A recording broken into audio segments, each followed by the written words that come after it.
Matchday squad now? Yeah, it was close last week to join us.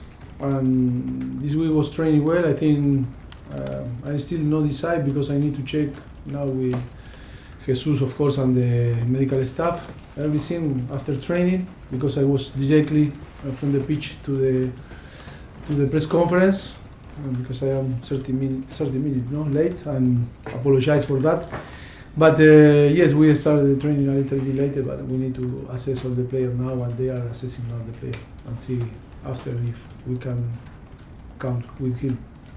Reece James suspended tomorrow, but do you think he's going to be ready following the international break?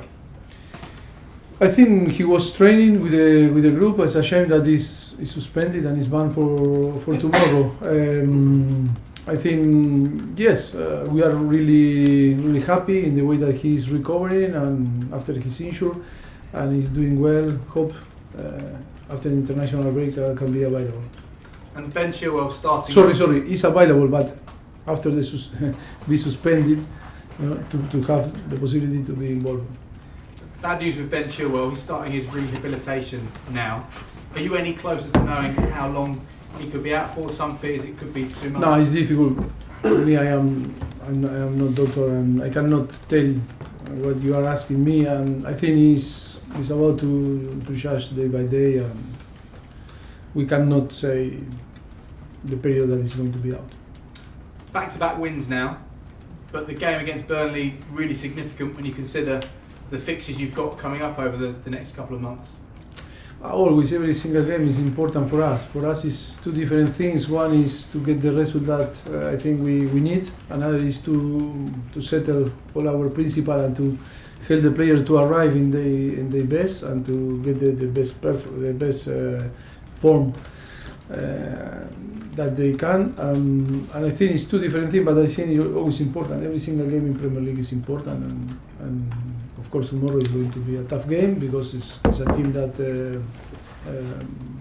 run a lot and of course try to play and is doing well, and of course it's going to be tough, but we go there to try to get the 3 points. Last one. On a positive note, you now have competition for places when it comes to your strikers. You've got a decision to make tomorrow between Armando and Nicolas, who's now available. Yes, it's already, we took the decision, but they know. For sure you can find but the information. But yes, he's already made the decision, and yes, you will see tomorrow. Seth, PLP. Hi Mauricio. Hi. Can you tell us about the back-to-back wins, the impact they've had in the dressing room in terms of... Yeah, it's always about the balance, no? I think now that we, after two victories, I think it's important to keep thinking in the same way that we need to improve. And we were losing games and not getting what we deserve. What we deserve, I think, keep the balance was the most important too. Keeping the belief. I think the most important is the journey, and I think we know very well that we need to keep improving.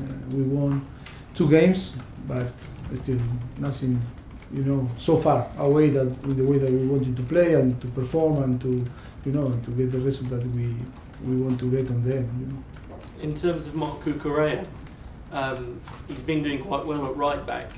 When Reece James and Malo Gusto were available again, do you still see him as one of the players in competition for that spot? Yes, in football you never know. I think everything is possible, and of course he's doing well and he's helping the team. Brighton and Fulham, he played right back and we won. That doesn't mean that this is fixed now and they're going to play every single game there.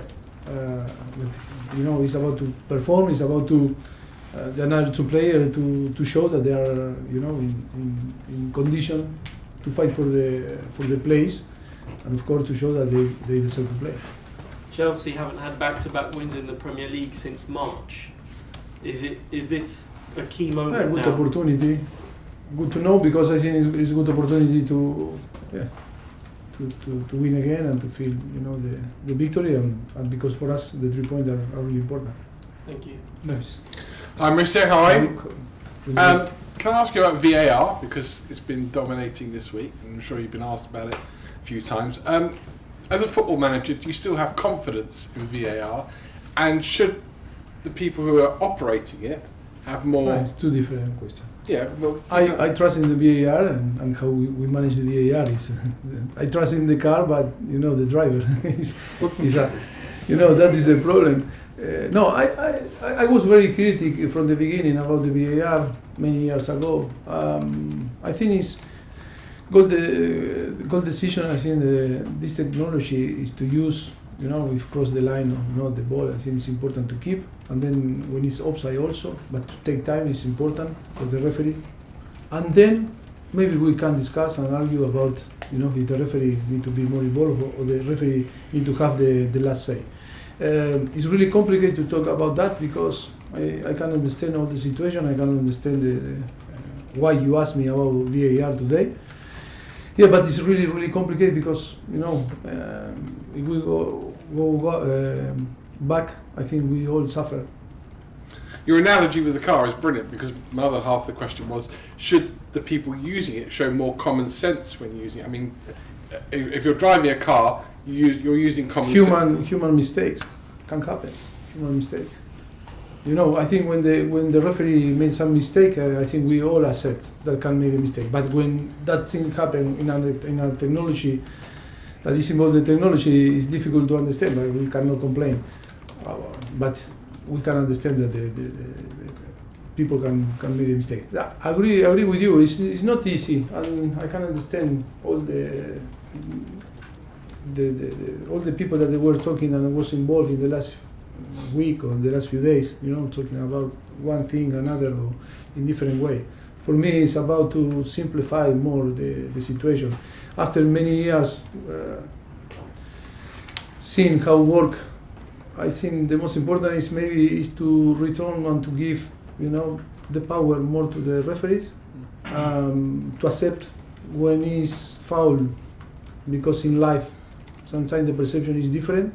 And to trust in the referee decision, because it's really tricky when you see the action through the bar, some kicks and situation that maybe make more bigger the situation. But I think in football that all the people that play football know that sometimes it's not as you see on the image.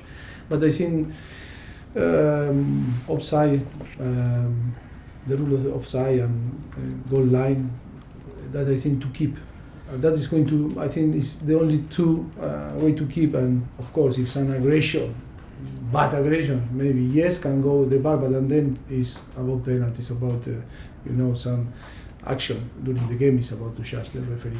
And sometimes to see or not see, and okay, trust in the referee, because at the moment we are not happy with the VAR, we are not happy with the people that manage the VAR, but the worst is we are not happy with the referee.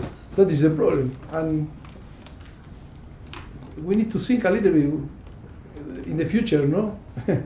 And I think maybe one step back, maybe make I think the scene easier and more clean. Finally, on the pitch, Chelsea haven't had many really good goal-scoring strikers in the last few years. I mean, obviously we've had Drogba, we've had Costa. Could Armando Broja be that for you? I mean, looked good the other night. If he can stay fit, how good can he be? Yes, I think it's we know for now 3 months that when we start to work here, and we know before, but always when you touch the player, when you start to feel the player in training session, and I think you can see the potential. I think Broja have amazing potential. Now it's about how he recovered from his big injury and long period that was out. I think he's a very talented player. We trust on him. That is why he play against Fulham and maybe repeat tomorrow. And of course, now he need time because he need to feel complete, recovery, but not his body, not in his mind also, because sometimes we say, oh, he was with a problem in his knee, but sometimes also affect your mind. And I think he's in a very good mood, he's in a very good way, working really hard. I think hope that he can improve in the next few weeks and can be the player that we really trust.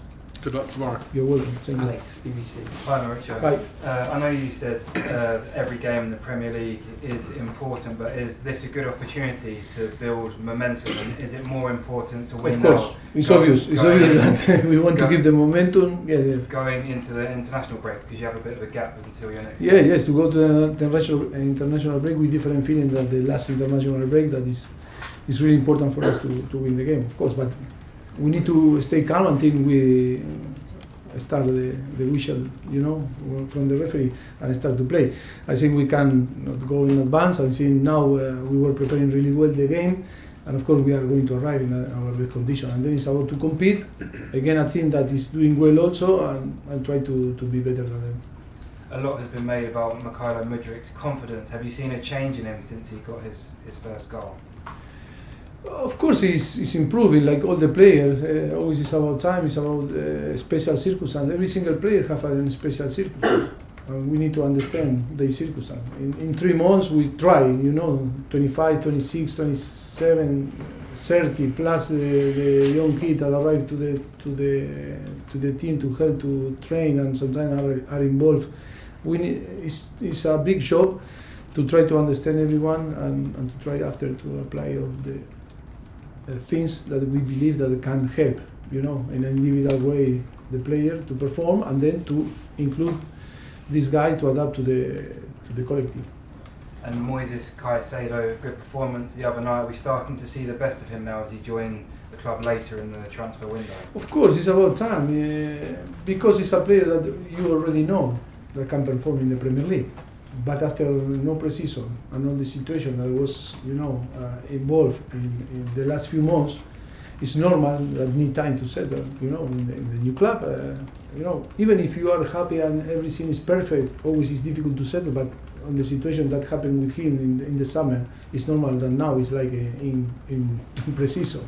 And yes, we are happy because I think he was really good against Fulham. Is to keep the momentum. Unlucky a little bit because now he need to go in the international break and he's going to international duty and to play and to travel, and always it's difficult to go to South America. For this guy it doesn't help this situation, but we need to accept and to try to help him in different way for him to perform again when he come back after the international. Okay, last two in this section, Rahman, and then Simon to finish. Hi Mauricio, can Hi. I ask you about Romeo Lavia? Is he one of the players you're looking to have after the international break, and how is he taking the whole process? I don't believe. I cannot tell you, but still it's not running. After the international break, he's not going to be ready. Okay, last question in this section, Simon. Hey Mauricio. Hi, hello.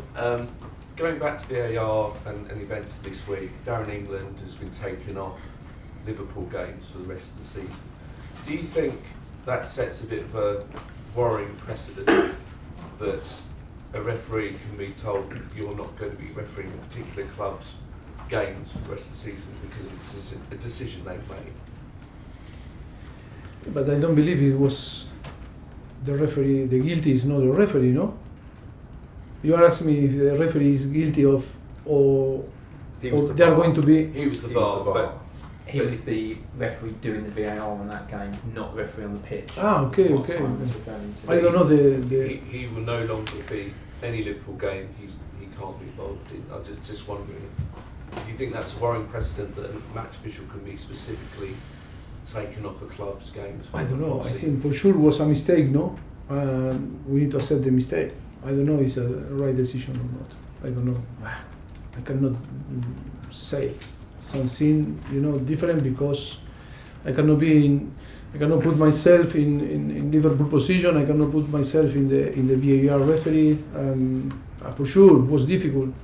I was listening, all that happened during the action. I think we all, in this country, we saw and listen and hear. Difficult situation. That is about concentration. It's about to be focused. It's about we sometimes we demand to the player that need to be focused because in some action can happen, in a second. Like when we drive, when we go in the motorway like this, it's a fraction of a second that you need to be really, really focused. And things happen because we made a mistake, because sometimes we lose the focus, because sometimes in this moment we were distracted for something. Yes, and then the consequences are the consequence. No? And I don't know. It's difficult to say something. It's not because I don't want to say one or another, no, to be good or to be bad guy or good guy. But it's about that. It's so difficult. I don't know. It's going to be a precedent. I don't know. I don't know if you can accept if you are Liverpool. They apologize. I don't know. It's too many things that when you are not involved, it's difficult to know how you are going to react. Maybe I was involved and maybe I stopped the game there. If I am Klopp, maybe, but he was in shock. No, his face was in shock. But after, for the people that was in VAR also, they were embarrassing. You know, they feel very embarrassing because it was what we were doing. You know? And yes, and if you are the opponent, say so happy. You know, it's true.